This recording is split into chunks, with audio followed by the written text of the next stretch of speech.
I'm Louise Bennett, Director of the Monash Master of Food Science and Agribusiness, and I welcome you to this overview of our Food Masters course. The course commenced in 2020, and in 2023 we're excited about the growing numbers of students and the successful work placements of our graduates. So in this presentation, I'm going to explain the details and advantages of the Monash Master of Food Science and Agribusiness. So I expect that you are passionate about creating a better world with a focus on the creation and distribution of food. Of course, food is essential for life. There is enormous cultural and geographical variation in what is eaten and availability of preferred foods all over the world.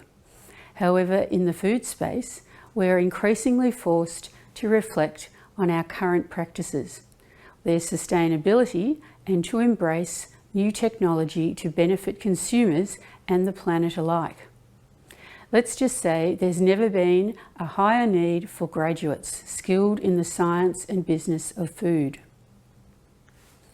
This all means that we need a course designed for the future, and we think the Monash Master of Food Science and Agribusiness is just that.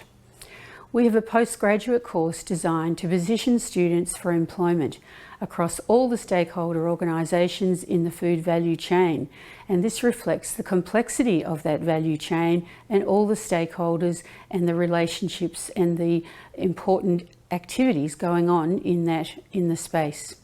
We've developed a cross-disciplinary course involving faculties of science, engineering, medicine, business and economics, and our very own Monash Food Innovation.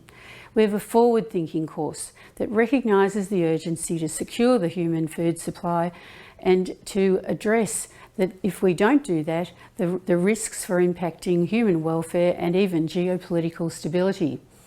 We've done this by developing a series of core competencies and success skills over and above the technical content of the course that is aligned with that approved by the Australian Institute of Food Science and Technology.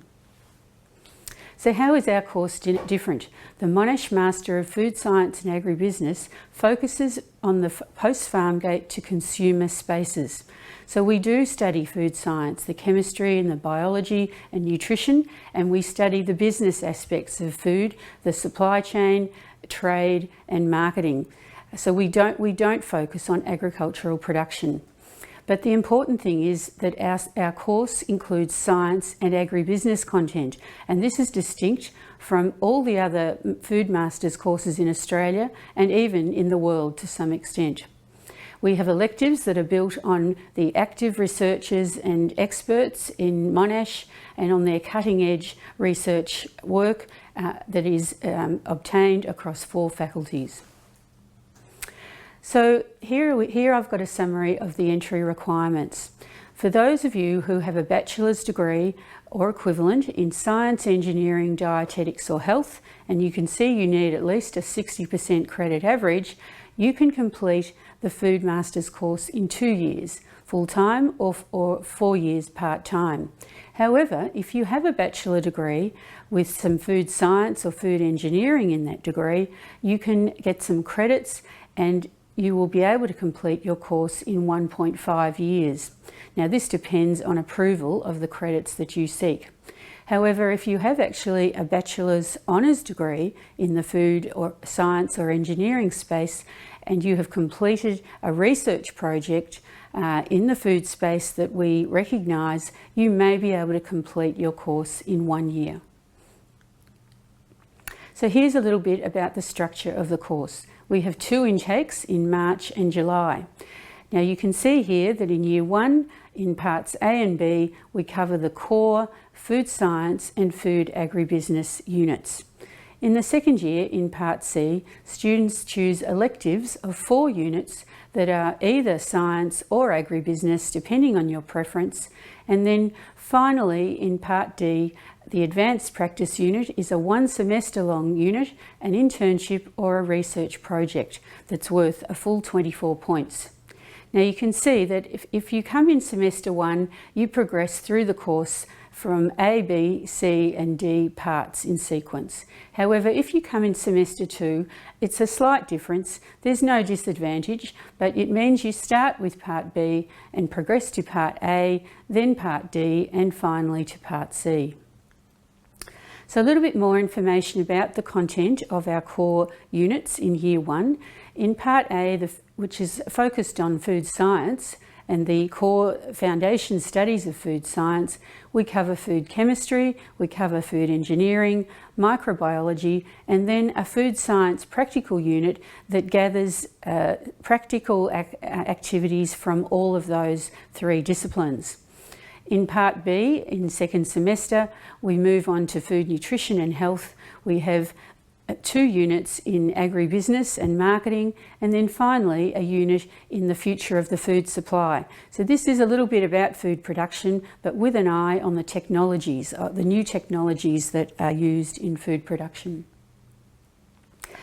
Then we move on to second year, and in second year the Part C Advanced Food Science and Agribusiness units are electives. So there's a wide range to choose from, and you select 4 that are either food specific elective units, or you can choose 3 food agribusiness units and 1 non-food selective master's unit, which is a master's level unit from another master's course running at Monash University. And then finally, in your Part D Advanced Practice, this is a research project or an industry internship.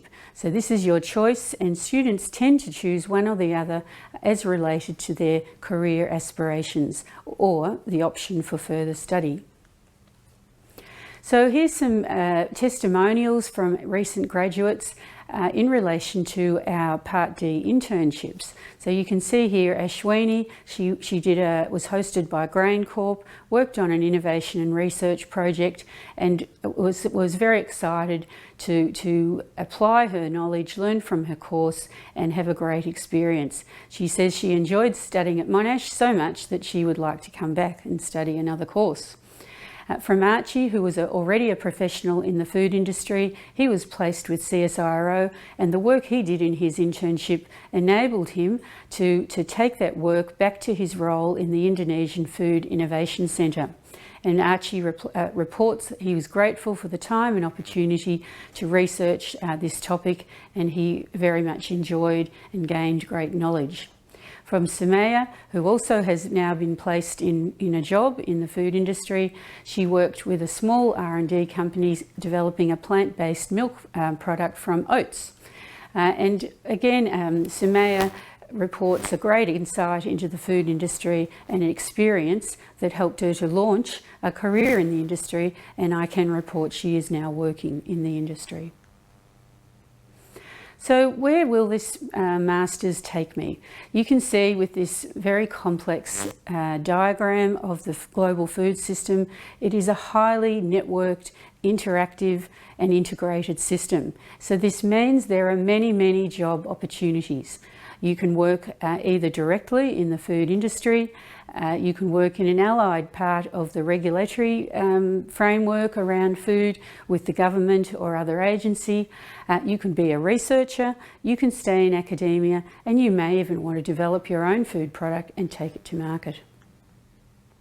So here are some frequently asked questions. I won't go through these details now, but what I do invite you to do, if any of these questions don't answer your particular query, then you should get in touch with us and make an appointment for a personal interview or personal discussion about our course and how it meets your aspirations for further study. So I just would like to thank you for your attention, and we look forward to seeing you at Monash in our Food Masters degree. Thank you.